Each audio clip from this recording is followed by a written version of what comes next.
Hi friends, இன்றைக்கி நான் பார்க்க போகிறது வந்து பீட்ரூட் குருமா வந்து பார்க்க போகிறோம். பீட்ரூட் குருமாவுக்கு தேவையான பொருட்கள் பார்த்திங்கன்னா, வெங்காயம், தக்காளி, நம்ம கருவேப்பிலை, ஒரு 4 பச்சை மிளகாய் எடுத்துக்கிறோம். அப்புறம் பீட்ரூட்டு, கேரட்டு, உருளைக்கிழங்கு, பீன்ஸு. இதில் வந்து நம்ம எப்பயுமே ஆயில் ஊற்றிக்கினேன். இந்த ஆயில் கூட வந்து நம்ம பட்டை என்னென்னலாம் பட்டை போடுறோமோ, நம்மக்கிட்ட இருக்கிற கறிப்பட்டை, சோம்பு இது எல்லாமே அதில் போட்டுக்கலாம். அது கூட வெங்காயம், தக்காளி, பச்சை மிளகாய் எல்லாத்தையும் வதக்கிட்டு கொஞ்சம் ஓரளவுக்கு மீடியமாக வதங்கினதுக்கப்புறம் அதை வந்து நம்ம எடுத்து தனியாக வச்சுக்கலாம். சும்மா குக்கரில் மட்டும் ஒரு பிஞ்ச் அளவுக்கு மட்டும் நம்ம வச்சுருந்துட்டா போதும். அதை நம்ம இஞ்சி பூண்டு பேஸ்ட்டு வதக்கிறதுக்காக நம்ம வச்சுருந்தா போதும். பாருங்கள், நல்லா வதங்கிட்டுருக்கா. வதங்கிட்டதுக்கப்புறம் வந்து இஞ்சி பூண்டு பேஸ்ட் வந்து அதில் நம்ம ஆட் பண்ணிக்கலாம். இஞ்சி பூண்டு பேஸ்ட் ஆட் பண்ணதுக்கப்புறம் நல்லா வதக்கி விட்டுட்டு நம்ம வெஜிடபிளை வந்து அதில் ஆட் பண்ணலாம். வெஜிடபிள்ஸ் எல்லாத்தையும் நல்லா வதங்கினதுக்கப்புறம் நமக்கு பாருங்கள், இஞ்சி பூண்டு பேஸ்ட் எல்லாமே நல்லா வதங்கிடுச்சு. நான் இஞ்சி பூண்டு பேஸ்ட்டு கூட பார்த்திங்கன்னா, எனக்கு சின்ன குட்டி ஜாராக இருக்கிறதால அதில் மையாது. அது கூட நான் கொஞ்சம் ஒரு வெங்காயம், ஒரு தக்காளி ஆட் பண்ணதால் கொஞ்சம் நல்லா கிரேவி அதிகமாக தெரியுது. பாருங்கள், நல்லாவே வதக்கிட்டு நல்லா வதங்கிடுச்சு. வதங்கினதுக்கப்புறம் பார்த்திங்கன்னா, நம்ம வச்சுக்கிற அந்த வெஜிடபிள்ஸ் எல்லாத்தையும் நம்ம அதில் ஆட் பண்ணிக்கலாம்.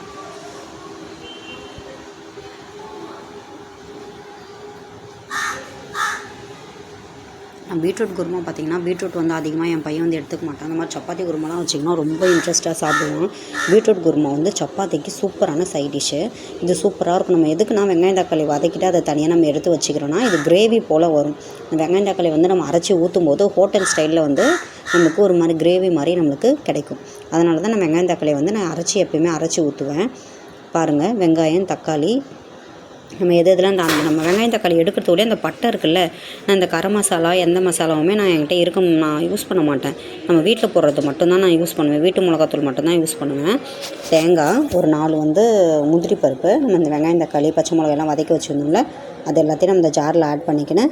நான் தேவையான அளவுக்கு மிளகாத்தூள் 2 ஸ்பூன் மிளகாத்தூள் வந்து நான் போட்டுக்கினேன். தேவையான அளவுக்கு உப்பு ஆட் பண்ணிவிட்டு அந்த ஜார்லேயே கொஞ்சம் தண்ணி ஊற்றி நல்லா பேஸ்ட் மாதிரி அடைச்சிருவேன். இதுதான் நம்ம பீட்ரூட் குருமாவுக்கு டேஸ்ட்டு கொடுக்குறது. பார்த்திங்கன்னா, அந்த வெங்காயம் தக்காளி, அந்த முந்திரி பருப்பு நம்ம இதை போட்டு நம்ம அரைக்கிறோம்ல, இதுதான் அதுக்கு டேஸ்ட்டு கொடுக்குறதே. நீங்கள் ஒரு நாள் கண்டிப்பாக ட்ரை பண்ணி பாருங்கள். இது சூப்பராக இருக்கும். நம்ம சப்பாத்திக்கு இது சூப்பராக இருக்கும். இதை வந்து நம்ம அதில் ஆட் பண்ணிக்கலாம்.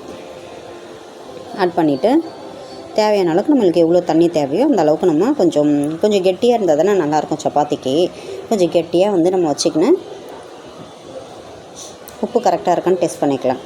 டெஸ்ட் பண்ணிவிட்டு நம்ம குக்கரை மூடி வச்சுக்கலாம். குக்கரை மூடிட்டு ஒரு 4 விசில். பீட்ரூட் வந்து கொஞ்சம் ஹார்டாக இருக்கிறதால ஒரு 4 விசில் 5 விசில் கூட வைங்க. பீட்ரூட் வந்து சாஃப்டாக வெந்துடும். நம்ம சப்பாத்தி கூட வச்சு சாப்பிடும்போது குழந்தைங்களுக்கு கூட நான் அந்த பிசைஞ்சு ஒரு அழுத்தி கொடுத்திங்கன்னா சூப்பராக சாப்பிடுவாங்க. கொதிக்க ஆரம்பிச்சிடுச்சு. நம்ம குக்கரை ஒரு 5 விசில் வச்சு விசில் வந்ததுக்கப்புறம் பாருங்கள் எப்படி இருக்குன்னு.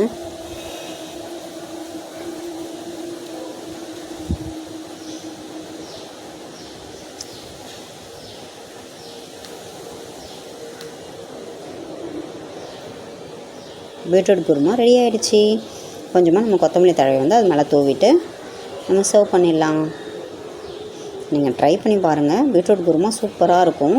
இது வந்து ஹெல்த்தியான ரெசிபியும் கூட. இது பிடிச்சிருந்தால் சப்ஸ்கிரைப் பண்ணுங்கள். கண்டிப்பாக சப்ஸ்கிரைப் பண்ணுங்கள். பார்க்குறீங்க, நான் ஹெல்த்தி ரெசிபி தான் நான் போட்டுட்ருக்கேன். எனக்கு பார்த்தீங்கன்னா கண்டிப்பாக சப்ஸ்கிரைப் பண்ணுங்கள். Thank you friends.